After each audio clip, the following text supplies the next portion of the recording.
Y hoy tengo el privilegio de poder dar la cordial bienvenida y agradecerle el tiempo que nos brinda a Andrónico Rodríguez. Él es presidente del Senado y candidato presidencial por Alianza Popular. Andrónico, un gusto tenerlo. Muchas gracias. Para mí un alto honor, un gusto estar presente en su medio. Un saludo a toda su audiencia. Andrónico, te decía no sé si puedo tutearte, perdón. Claro que sí.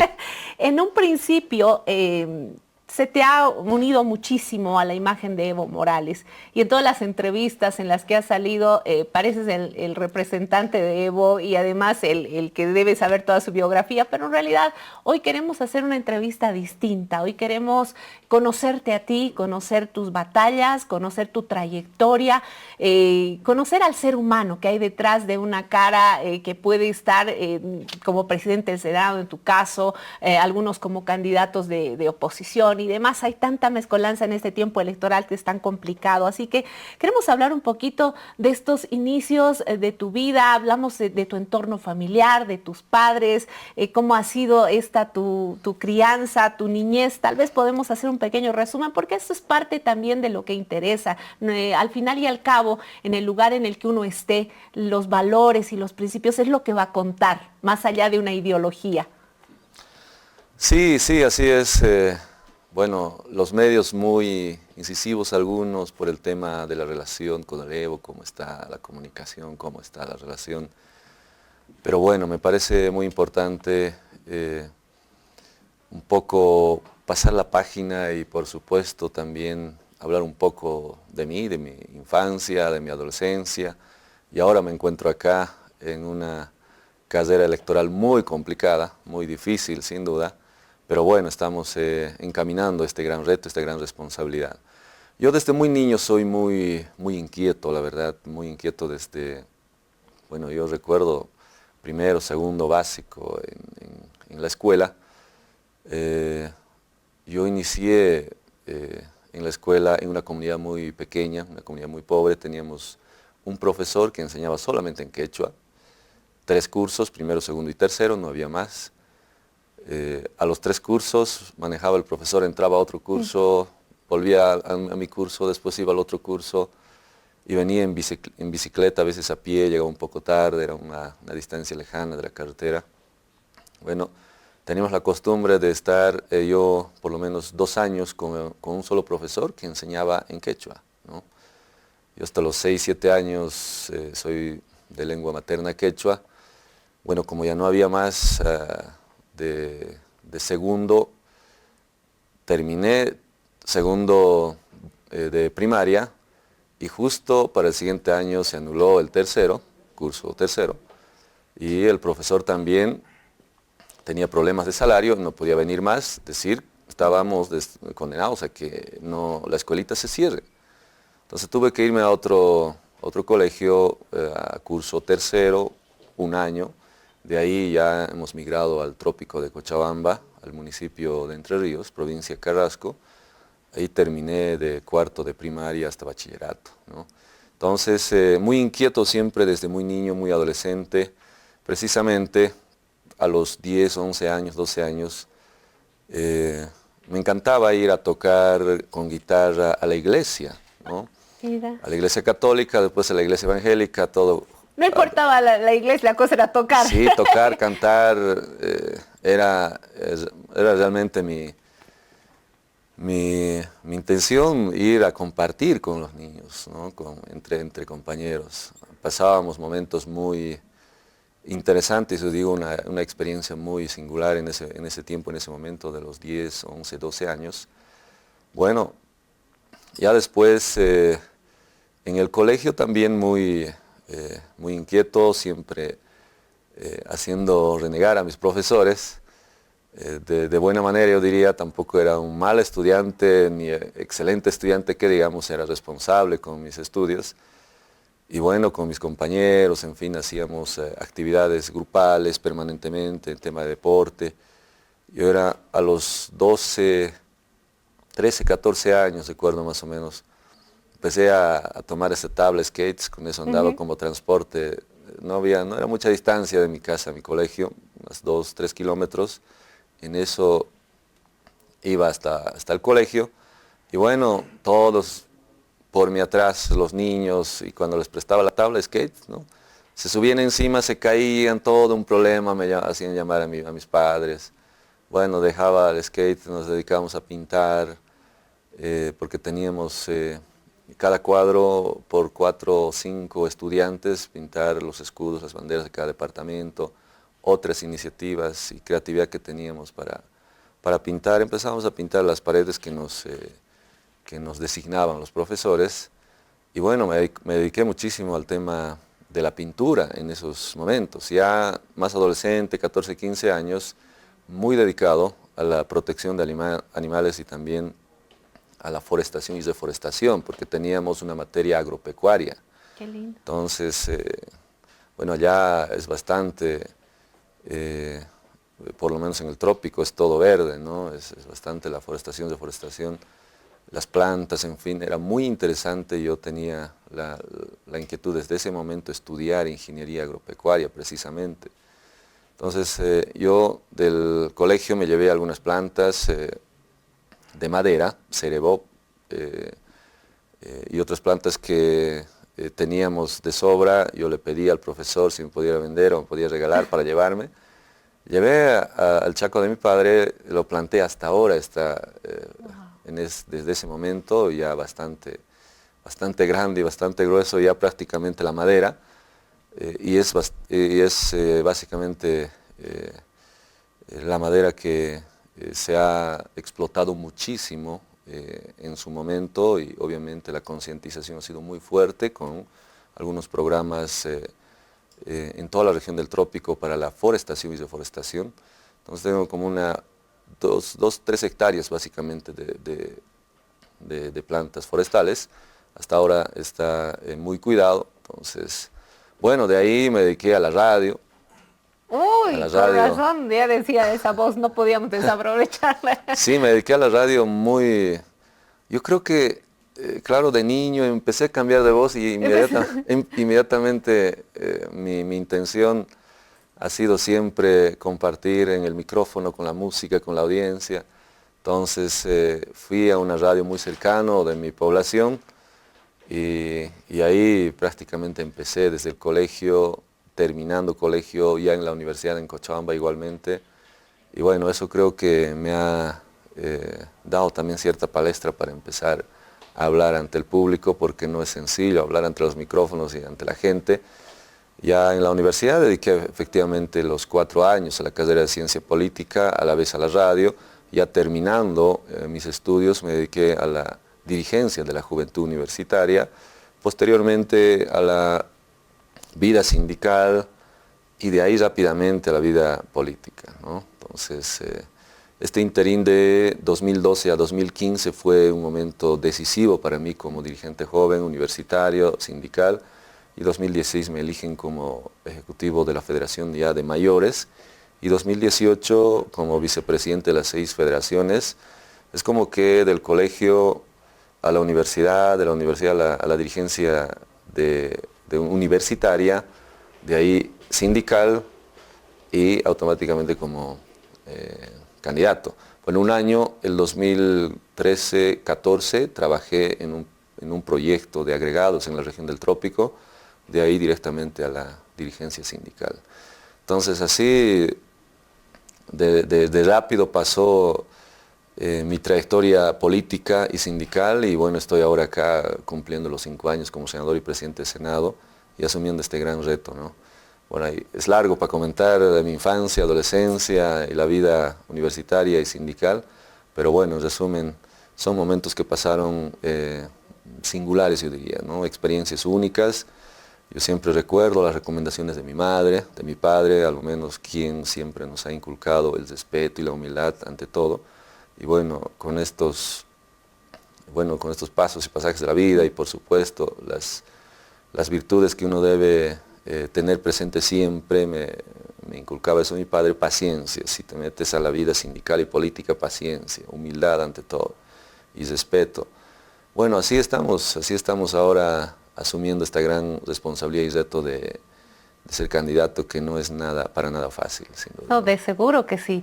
Andrónico, hay mucha gente que de pronto recién está tratando de comprender o tal vez no comprenden por completo qué es lo que es la vida sindical, cómo es una vida sindical, porque esto se ha hecho visible y mucho más grande, obviamente, desde que Evo Morales ha estado en el gobierno, todo el apoyo de las organizaciones sociales, la visibilización de las organizaciones sociales.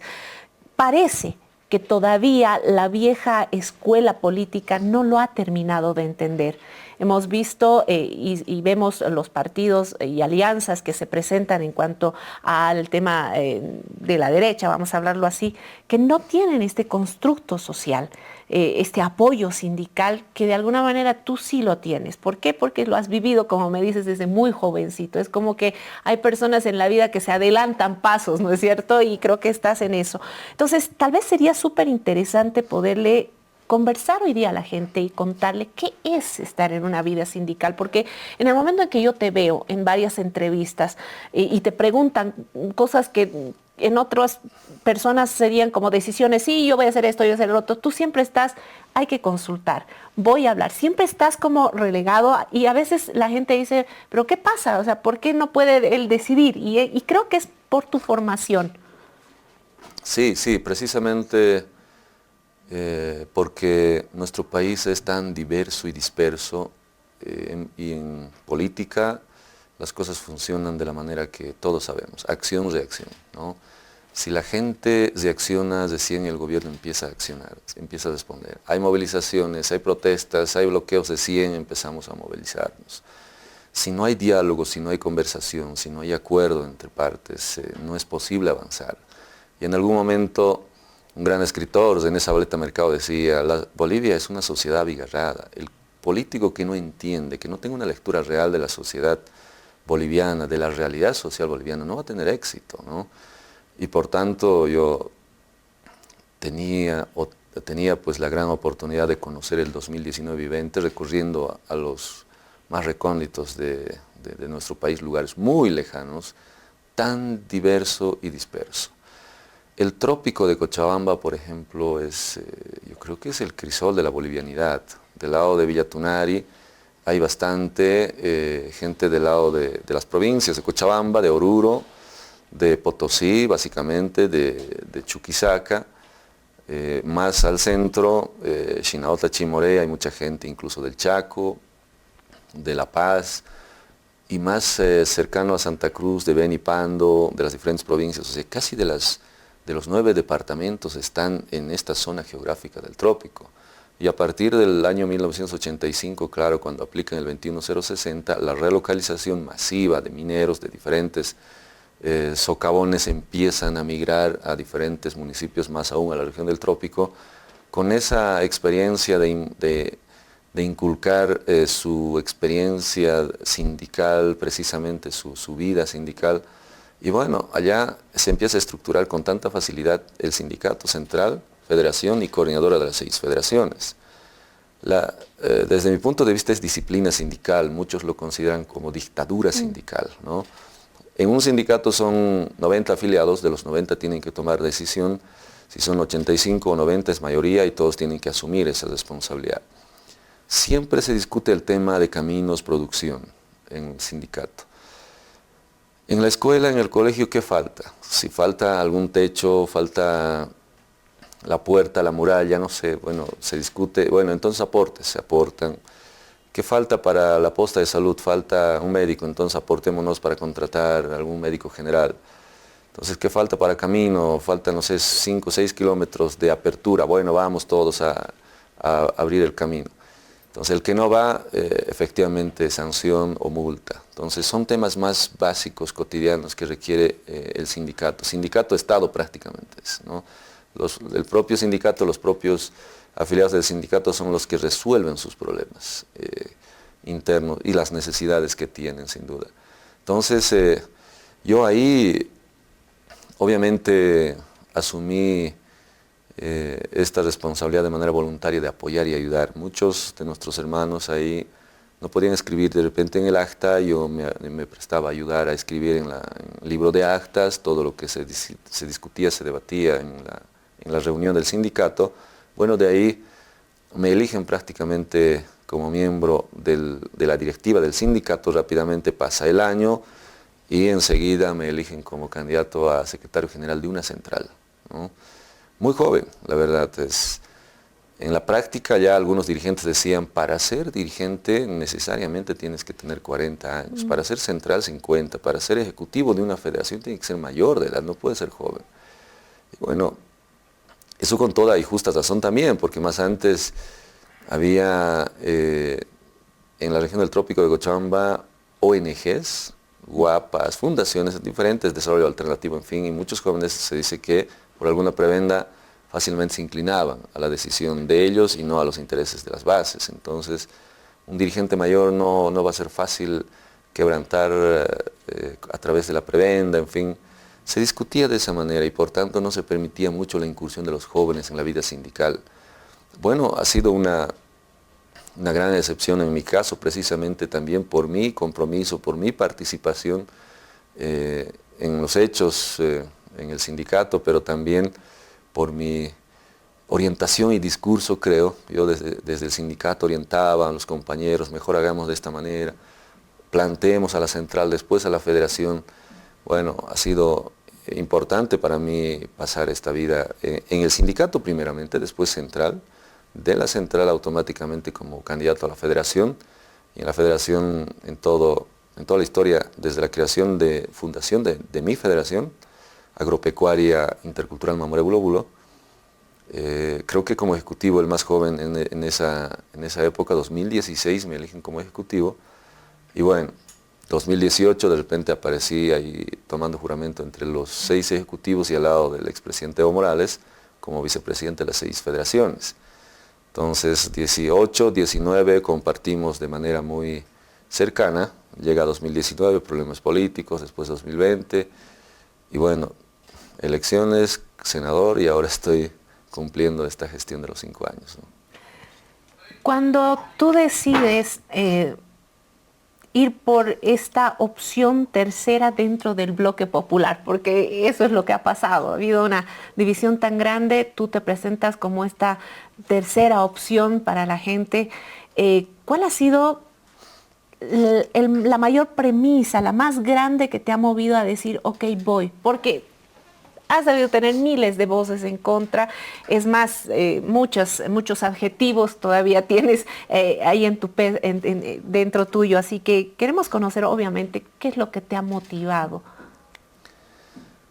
Bueno, yo desde muy niño, como le digo, falta tiempo para comentar todo lo que pasó en la región del Trópico. Yo recuerdo el 2002, precisamente en la gestión del expresidente, actual candidato, Banzer Tuto Quiroga, asume la presidencia Tuto Quiroga y se ve de manera, pero muy evidente y de frente a los miembros de la DEA, ¿no? En la región del Trópico de Cochabamba, gringos hablando en inglés, yo ahí es niño,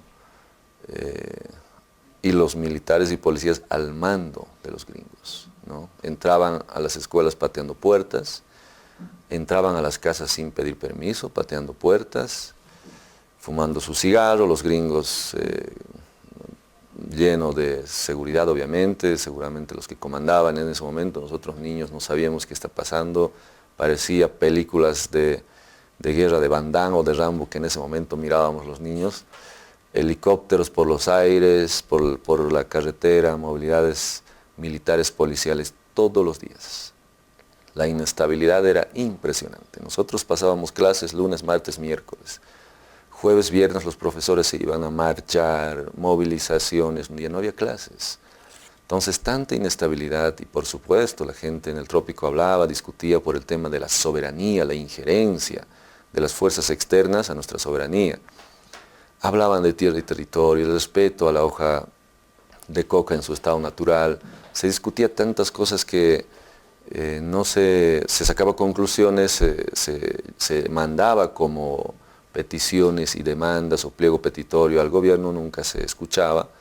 Entonces yo veía a mi padre salir en la mañana, muchos no estaban seguros si algún familiar salía en la mañana, no sabía si volvía o no, porque habían heridos, muertos en diferentes zonas de toda la región del trópico.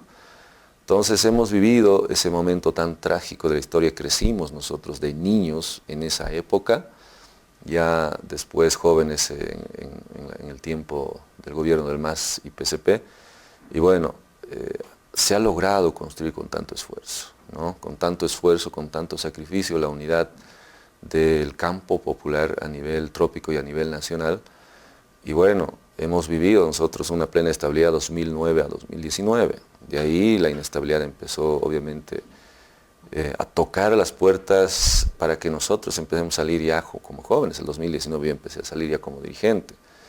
Y bueno, los años 2002, 2003 he visto como niño todavía. Ya 2006 correteando en colegio, Evo ya nacionalizando hidrocarburos como presidente. Y 2009 entramos a la plena estabilidad. 2006 a 2009 también hemos tenido momentos tensos muy fuertes, ¿no? Entonces yo, viendo lo que pasaba 2000 a 2005, 2006 a 2009, 2009 a 2019 plena estabilidad, y 2020 a 2024, ahora 2025, yo decía, no es posible entre compañeros estemos peleados, siempre hay conflictos de por medio, se puede resolver dialogando, se puede resolver sentándose en una mesa y poniéndonos de acuerdo. No es que algunos problemas sean imposibles de resolver, mientras uno viva todo es posible. Por eso yo salí públicamente incluso a que las dos partes, todos los problemas internos que tengamos, resolvamos precisamente en instancias internas. No se pudo. Intenté por un lado, por otro lado, salí públicamente, más bien como si yo fuese responsable, quedé mal parado para uno y para otro, como en medio de un divorcio, ¿no? Uno me empieza a acusar, el otro también. Bueno, yo dije, pareciera que esto es un problema y se va a encaminar hacia una destrucción, pareciera una inminente autodestrucción entre nosotros, ¿no? En la asamblea. Ya no había una pelea ideológica y política contra la derecha y la izquierda, sino entre nosotros, unos defendiendo al expresidente, otros al actual presidente, yo tratando de unificar, pero bueno, no se pudo, y la masiva exigencia de muchos sectores sociales me pide que asuma esta responsabilidad, tomando en cuenta cómo está un lado, otro lado. Yo también dije, pareciera que esto no tiene posibilidad de seguir avanzando. Entonces tomamos la decisión, sin duda. Y bueno, recién la reacción de un lado y de otro lado, y empiezan a atacarnos de la peor manera entre compañeros, yo diría. Y ahora resulta que nace también voces de unidad por aquí, voces de unidad por allá. Y bueno, esperemos encaminar hacia un solo objetivo. Al final del día yo digo siempre, por más tengamos tantos problemas y diferencias, somos compañeros, venimos de la misma clase. Y no creo que sea este el camino de la división que están algunos dirigentes promoviendo, ¿no? Justo eso me iba en mi siguiente pregunta, porque tú, el momento en que fuiste proclamado, yo saqué una frase y dices, no hemos venido a dividir, hemos venido a unificar. Y obviamente tu experiencia en el ámbito sindical, que la gente lo pueda entender bien, ha sido el tratar con personas, que es lo más difícil que puede haber. Uno puede ser un empresario grande, tratas con cosas operativas, pero tratar con gente, te digo, es lo más complicado. Llegar a acuerdos, tratar de, ok, saco lo mejor de ti, saco lo mejor del otro, y tratar, es lo más difícil que existe. Y yo puedo valorar en ti que ese ha sido, digamos, el camino que has venido forjando. Eso me lleva, obviamente, ya escuchándote también, a concluir de que sí hay la posibilidad de seguir dialogando. Creo que el diálogo jamás va a poder decir, no, hasta aquí nomás, ya me enojo, ya no quiero hablar, sino que siempre debe ser una puerta abierta. Y eso es lo que estoy entendiendo ahora, que sí, Andrónico está todavía dispuesto a dialogar con este llamado que hace el presidente Arce. Exactamente, la dirigencia te lleva a endurecer tu carácter, a tener y encontrar la virtud más importante, que es la paciencia. Porque cuando eres dirigente, diriges a un conglomerado de compañeros, de gente, y jamás vas a encontrar a unísono una opinión que todos estén de acuerdo y consenso. Es difícil. En la dirigencia, si haces mal, te observan, te cuestionan, te arremeten con todo. Si no haces nada, te arremeten, te cuestionan por todo. Haces bien igualito, te cuestionan y te arremeten. Pero lo bueno es que también la gente observa si trabajas de manera transparente, honesta, si te muestras tan natural, espontáneo ante la gente, sin ningún interés personal particular, ellos mismos te impulsan, te empujan, ¿no?, hacia adelante.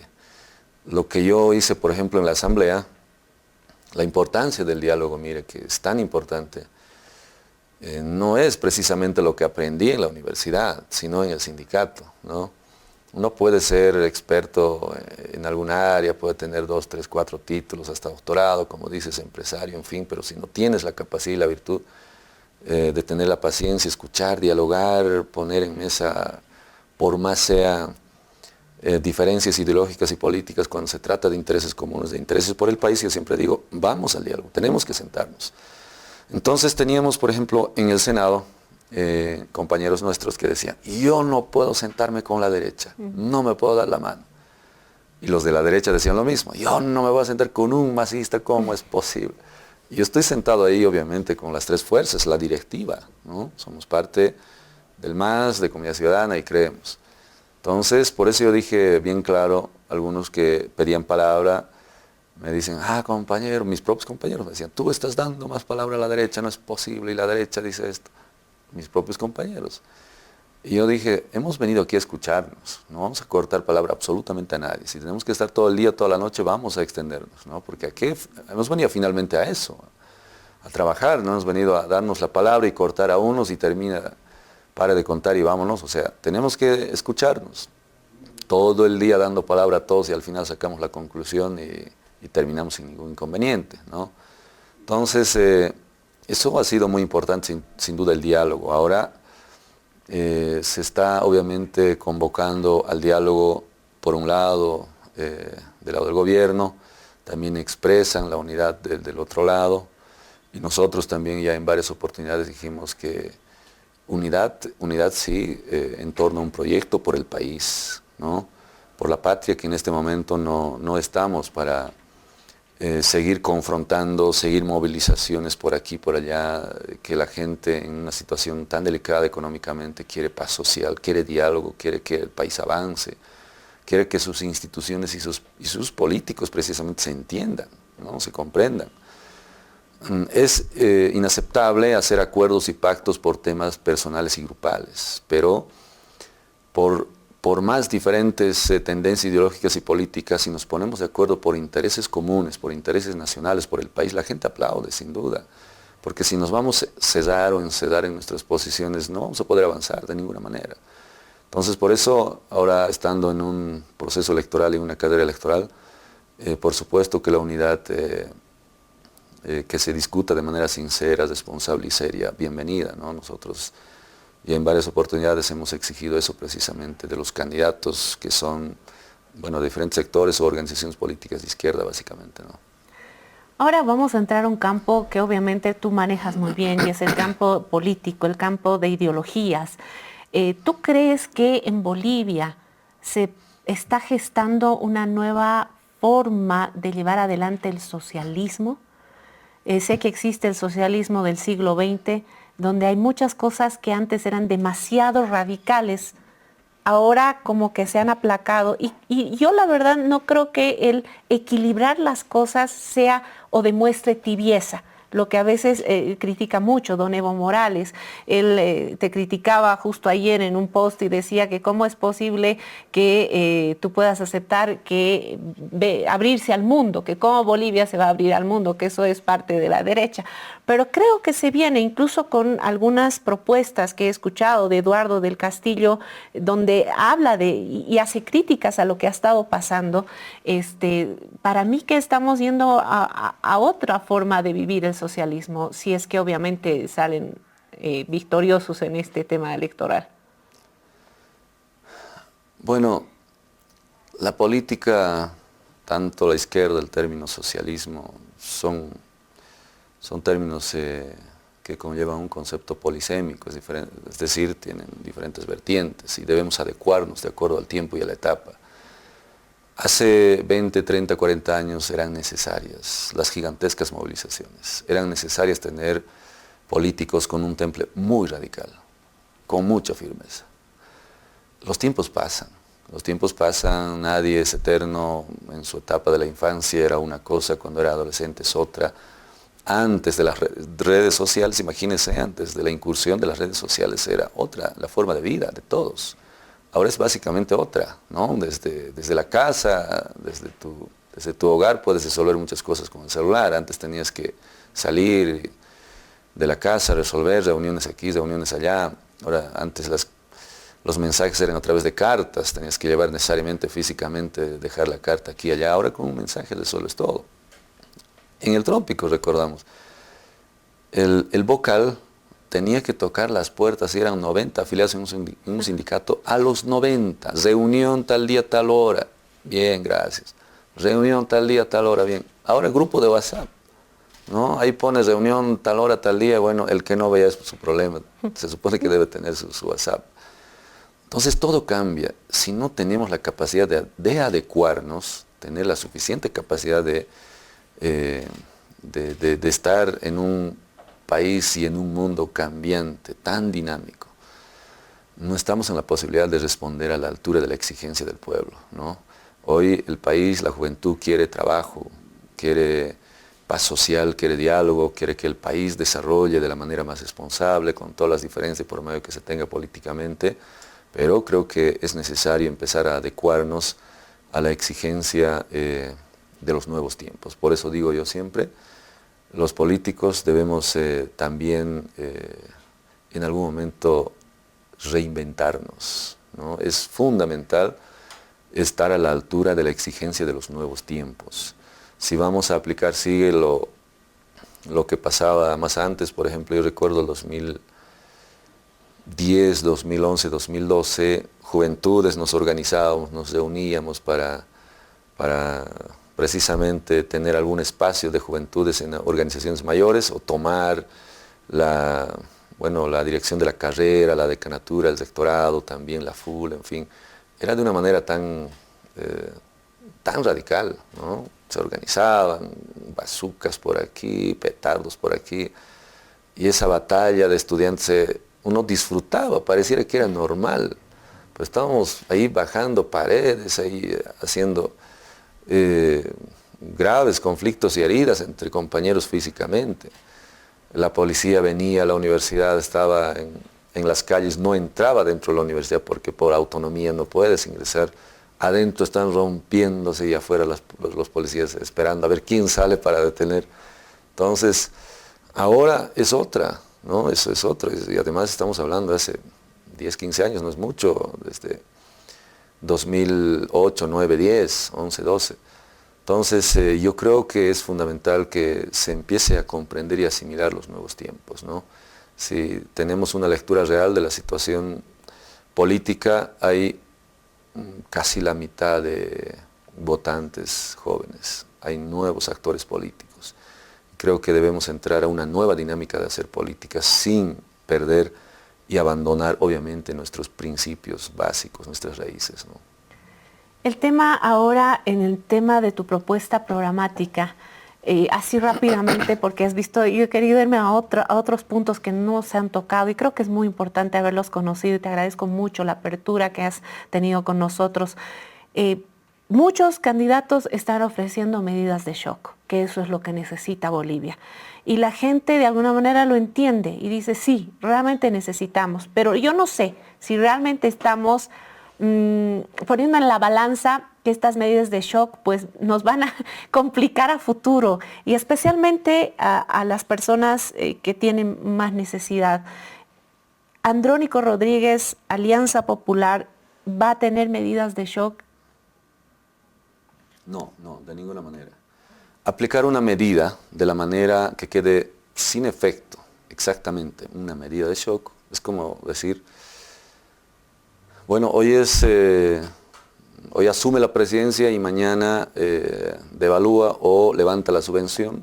Siguiente día queda sin efecto, todos tienen que adecuarse a las nuevas medidas, a las nuevas decisiones. Nuestro país, por más esté en una profunda crisis, no está preparado para estas medidas, ¿no? Puede asumirlo, puede asimilarlo, hay protestas, seguramente miles de bolivianos saldrían a las calles, Pero si el gobierno decide, decide y asume esa responsabilidad, como en Argentina, han aplicado varias medidas de shock, muchos trabajadores en las calles, miles y miles de argentinos, o sea, aplicar medidas de shock con alto costo social, con un impacto, pero tan fuerte socialmente, no es posible en nuestro país. Lo que pasó ya el año 85, ¿no? Aplican motivo de que Bolivia se nos muere, ¿no? Dijo bien claro en su momento el presidente Paz Estenssoro, Bolivia se nos muere y por tanto esta es la medida. Como que la gente aceptó porque la inflación estaba por los cielos, la hiperinflación. O sea, el valor de la moneda no tenía para nada, no te alcanzaba para nada. Entonces aplica esta medida, mucha gente como que lo acepta, la gente empieza a salir en protestas por aquí, por allá. Si bien empieza a bajar la inflación, sí, empieza a bajar, pero a consecuencia tenemos miles de bolivianos delocalizados, mineros delocalizados, trabajadores en las calles, y la pobreza, moderada y extrema pobreza, empezaron a subir los índices de la manera más estrepitosa, altísimo, ¿no? A partir del 85 al 2005 no había mayor diferencia en el desarrollo humano en nuestro país. Mucho desempleo y la pobreza ha sido realmente el pan de cada día. Mucha gente se ha tenido que venir al lado de los valles, al lado del oriente, y bueno, ya ha sido una experiencia muy nefasta desde mi punto de vista, y ahora, obviamente, aplicar de la misma manera. Si el año 85 se ha implementado ese decreto, el 99, Banzer y Tuto Quiroga implementan la subvención a los carburantes precisamente, y también el año 97, la subvención. El 99 se aprueba la ley del Estatuto del Funcionariado Público, es decir, un poco extraer de la Ley General del Trabajo que no tengan mayores derechos, ¿no? Si estás dentro de la Ley General del Trabajo, pues tienes todos los derechos y tienes todas, bueno, ahí prácticamente todo el trato social que corresponde y que merece. Cuando estás dentro de la ley del Estatuto del Funcionario Público, es de libre nombramiento. Si quieres lo pones un mes, 2 meses y después fuera, no hay más derechos. O sea, como que queriendo aplacar el tema de la inserción laboral, el tema de la subvención a los carburantes, y empieza el 2000 a querer aumentar el tema del impuesto. En Cochabamba empieza el tema del agua, después ya el presidente Sánchez de Lozada incluso ha planteado el aumento de impuestos incluso al salario, ¿no? Hemos tenido graves problemas entre policías y militares en febrero, precisamente 2003. Después el tema del gas, tenemos que empezar a vender por Chile hacia Estados Unidos. Empezó el desenlace desde el año 2000, pero las medidas de shock desde el año 85 al 2000 no resultaron. El 2000 quisieron modificar tampoco. Al 2005 ha sido un desenlace fatal en nuestro país. Cada año un presidente. 2001 todavía Banzer, 2002 Tuto Quiroga, 2003 Gonzalo Sánchez de Lozada, después Carlos Mesa, Rodríguez Belsi. Cada año un presidente. Total inestabilidad. Ya después, obviamente, a partir del gobierno del MAS empieza a estabilizarse en nuestro país. Bueno, incluso el momento más tenso, 2006 a 2019, una primera etapa ha sido muy fuerte, sin duda. Entonces, si tomamos en cuenta estos hechos históricos en nuestro país, no podemos estar condenados a repetir lo mismo. Por eso nosotros habíamos planteado, vamos a aplicar medidas, pero que no tenga mayor costo social, y efectivamente tenemos que tener presencia y participación en la toma de decisión a los sectores más afectados, ¿no? Decisiones políticas, dicen algunos. Yo como presidente debo tener la propuesta clara y tomar decisión sola con mi equipo, con mi grupo, e imponer ante la población, no me parece correcto, ¿no? Tampoco significa llamar a cabildos, a miles y miles, y decidir con todos. No, no. Todos tienen representantes, todos ya empiezan a discernir y sacar conclusiones y tienen propuestas bien concretas. ¿Esto implicaría al sector privado, Andrónico?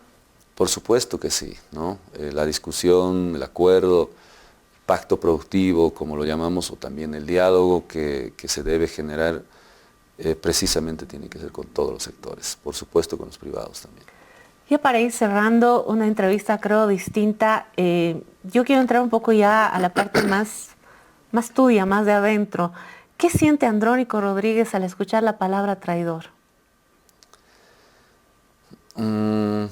Bueno, primero para mí no es novedad el término traidor. El año 2000 yo asumí la responsabilidad de dirigir al Trópico y después a nivel nacional. Ahí ya algunos dirigentes empezaron a precisamente lanzarme este término, porque efectivamente yo me reunía en ese momento senadora Eva Copa y también dirigente minero Orlando Gutiérrez. Bueno, casi de la misma generación los tres.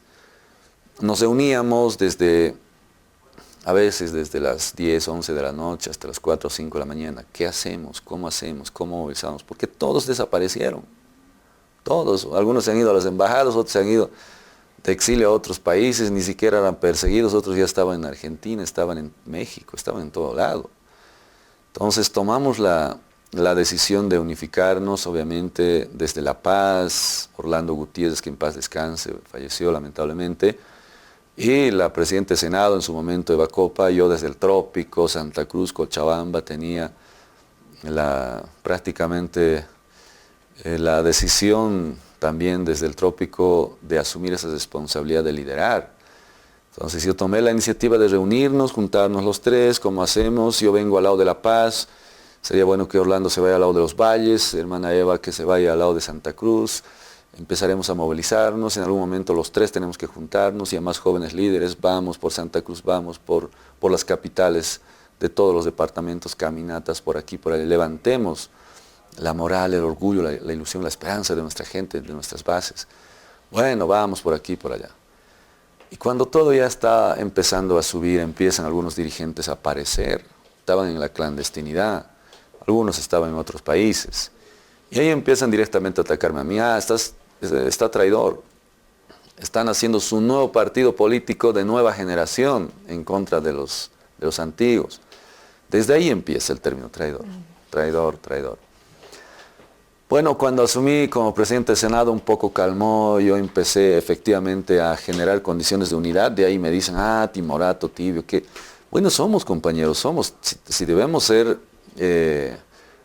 bueno, como dirigentes, sin duda, como autoridades, de frente, francos y con todo, arremeter contra el adversario político, no entre nosotros. Bueno, la discusión ha sido muy, muy larga en su momento, pero bueno, un poco calmaron 2021, 22, 23, después 24 empezaron nuevamente a arremeterme con todo.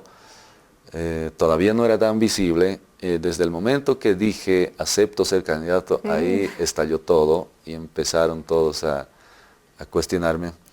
Bueno, yo ya no sé si sentir rabia, sentir enojo, molestia o reírme también, porque algunos compañeros dicen, compañero Andrónico, eres candidato de la silla, de la DEA.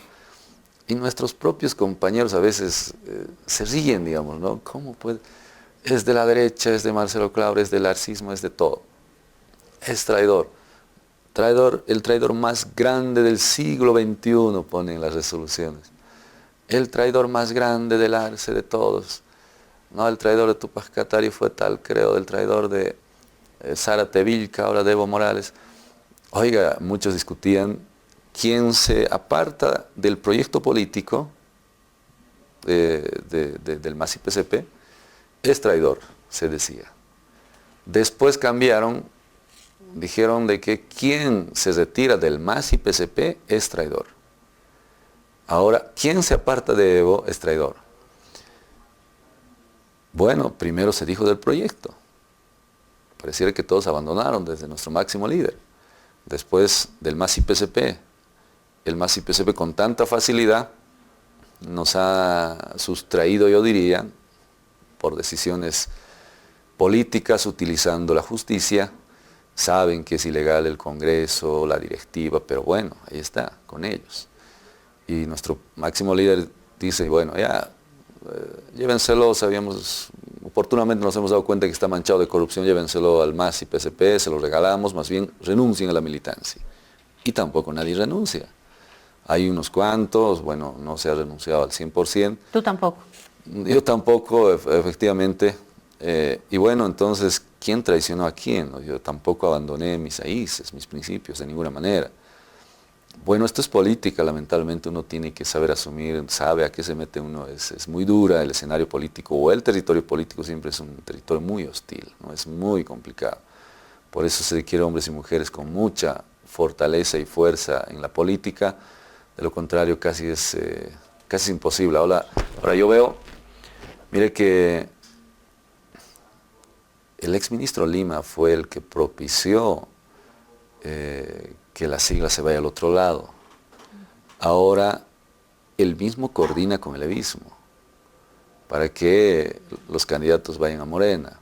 La señora Rudnina es el que ha cuestionado, arremetió con todo contra Evo, casi encabezó los problemas de 2019, ahora es la gran aliada y la vocera del movimiento campesino. Imagínense esto de la ingratitud, del oportunismo de la política es increíble, ¿no? Entonces, por eso yo decía, hay que dignificar la política.